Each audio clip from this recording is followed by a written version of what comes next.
Hello my fellow Geeklings and welcome back. In this tutorial, it's going to be a really quick one. I'm just going to show you how to use the key system that we created, and now it requires multiple keys to open one door. You're going to notice a couple things different. One, the door mesh itself has been different. It's been updated and it's textured now to make it look better. Those tutorials are longer, so the editing process for that is just a little bit longer, but this one I just wanted to knock out since somebody requested it. Right now you have it to where the door is locked. It's locked. It requires key 111. I'm able to pick that up, go up to the door, and it opens, and then you're able to close it as well. So let's add the other key function. So I'm just going to delete this just so we can start fresh. I am just going to duplicate this blueprint, which is our first door button, and I'm just going to do _version 2. And while this is selected, and in our content browser, like this is selected as well, I'm going to right click, replace with selected, BP door button _V2. So that's that. And I'm going to double click on this. And the only thing that you really have to do is duplicate our key ID required, duplicate it, and I'm just going to do 2, just that way I know that's 1, that's 2. And immediately you're going to realize it's separated over here.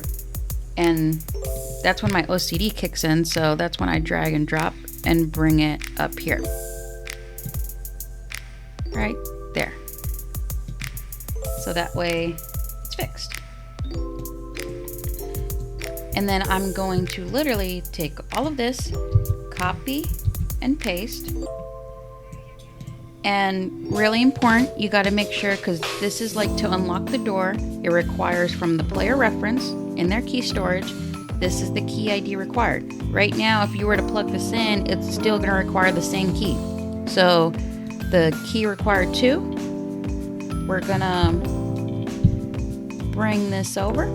We're going to get it and plug it in. We're going to bring all this back. And with this outlet, I'm going to drag and drop and do an AND boolean. So that way it requires this and this key to add into here. And if you want even more keys on here, just click this add pin and you're able to add as many as you want. Just duplicate this and just keep adding in here. That's like the quick and easy way to do it. And if you want to be able to track it for debugging purposes and stuff, you can just drag and drop, get, and do a print string. Oops. Print string. Or print, yeah. So we're going to save that. I'm going to lower this. And I have my 2 keys. I have one that's 111 and the other one that's 222. So because this is technically a different blueprint, we have to redefine this is our door, and we want the keys 111 and 222, and that the door is locked right when you start. So go over here, click, it's locked, and you see at the top left it's requiring 111 and 222. So I'm going to grab one, go over here, still locked, grab the second one, and it opens. And then again, you're able to close it. And if you want to change up the color of the key cards, so that way they're not all the same and you're not making like a million different materials and stuff, let's change that right here. I'm going to go into my key cards, and the key material, I'm going to create a material instance. I'm going to get rid of the inst at the end and change it to MI at the beginning. So that way it's a lot easier to look up. And I'm going to bring this over and I'm gonna rename it to the MI_keys. So that way it's already loaded in there. I'm gonna close out of both of those. I'm gonna go into my main material because what I wanna do is hit 3 on the keyboard and convert to parameter, which I'm going to name color. And then from here, plug into your base material.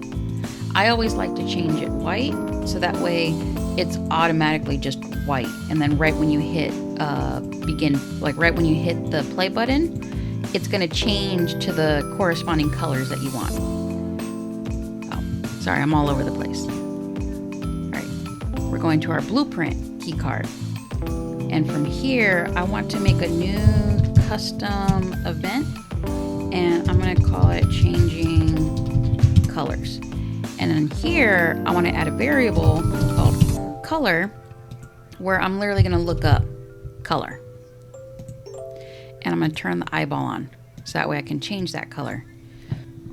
So I want to grab my key card. And then, so with my key card that I got, I'm going to create dynamic material instance, because that gets referenced to the material instance that we literally just made. And then from the return value, I want to set vector parameter value. It'll automatically connect the two. And then right here, we would change the color. So I'm gonna get that, plug it into there.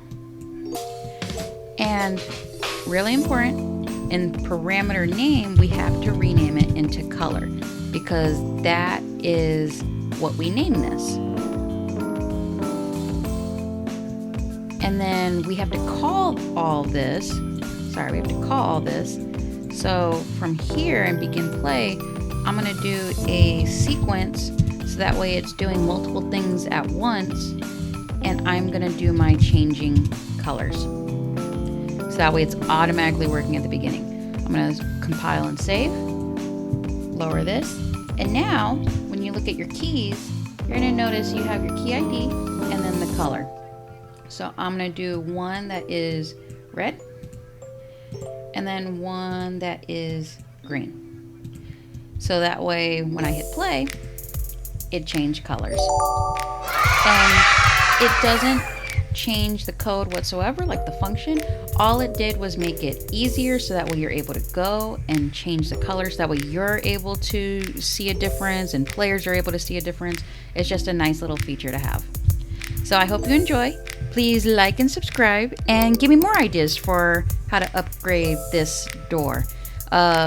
Again, I have like another tutorial coming out that I'm still editing where it's how I updated the mesh of this to make it more interesting and how I textured it to give it the wow factor.